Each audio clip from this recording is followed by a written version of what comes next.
Welcome back to Public Affairs on Peach. Our focus is our veterans this week, and we begin this segment with a widow who says for her, the Vietnam War has never ended. She told our Natalie Rubino her husband died in 1996, and 22 years later, she's still fighting the Veterans Administration. Denise Sorkness is a proud American, a patriotic Southern woman. But right now, Sorkness is fighting an endless battle with the institution that has a duty to protect her. For my family, the Vietnam War is not over. The widow of a Vietnam War veteran, Sorkness's life unraveled in 1987 when her husband, James Calden, was diagnosed with cancer as a result of exposure to Agent Orange. Our all-American dream, which we were living at the time, completely stopped with one word: lymphoma.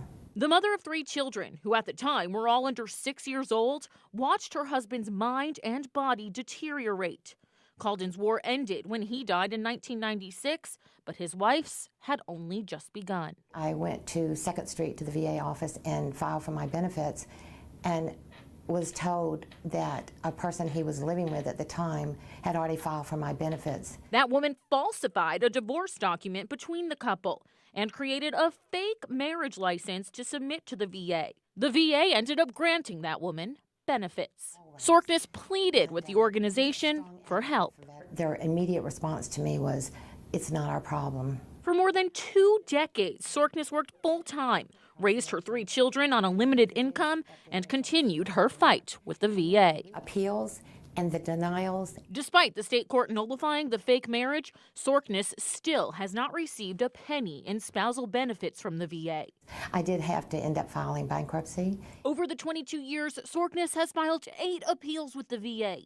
In 2017, she spoke to Congress about her experience. Sorkness even wrote a book with the title All Too Real for other vets battling the VA. Stall, deny, and hope they die. But Sorkness, very much a soldier in her own right, says she's not going anywhere. I used to pray for someone to stand up and speak out for other veterans and their families for these atrocities, and then I realized I am someone. And that was Natalie Rubino reporting. My guest this segment, Attorney Drew Early, and he could shed some light on this situation. Drew, thank you so much for joining us. It makes the hairs on your arms just stand up when you hear some of the things that veterans and their families are going through. I understand you were in the Army 20 years before actually retiring, and 40% of your clients now are going through things similar to this. Yes, yes. What can you say to help them? I mean, you showed me this book. This has what in it? This is a complete listing of all of the regulations and statutes that the VA operates under. This thing is massive, Karen, so how can a normal person ever have an expectation to be able to navigate through something like that? Waiting 22 years, though, for a resolution, is that common?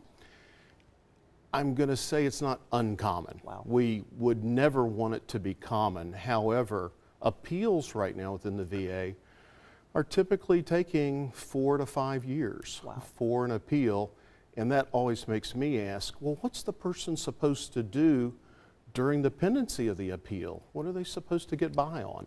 Yeah, how do they pay their bills? Exactly. And the VA telling us all the time it's understaffed. Well, I'm going to take exception with that.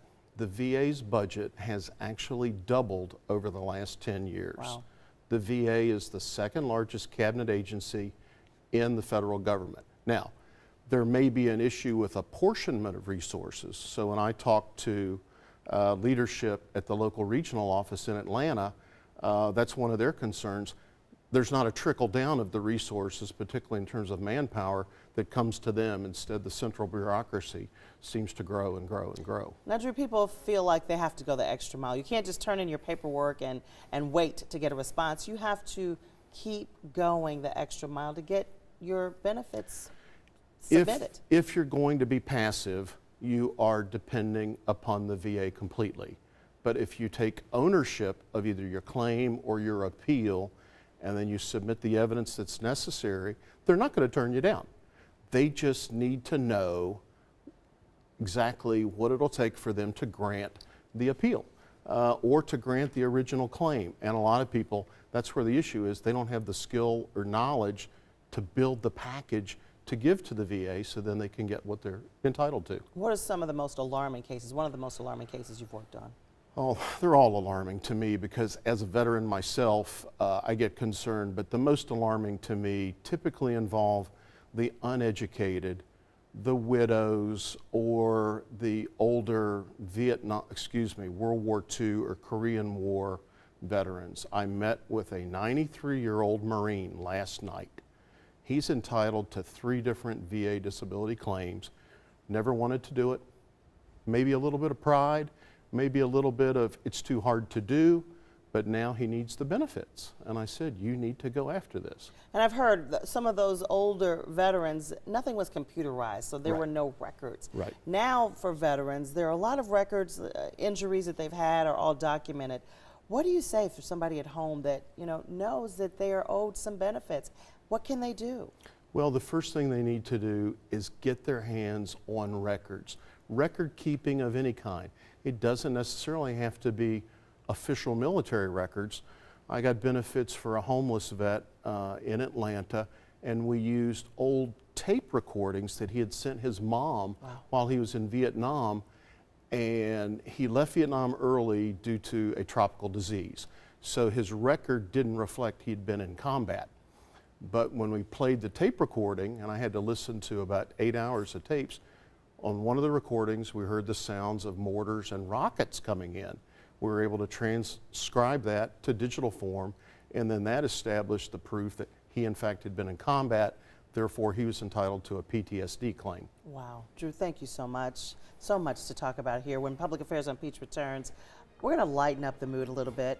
How the Home Depot Foundation helps veterans in Atlanta and across the nation. We'll be right back.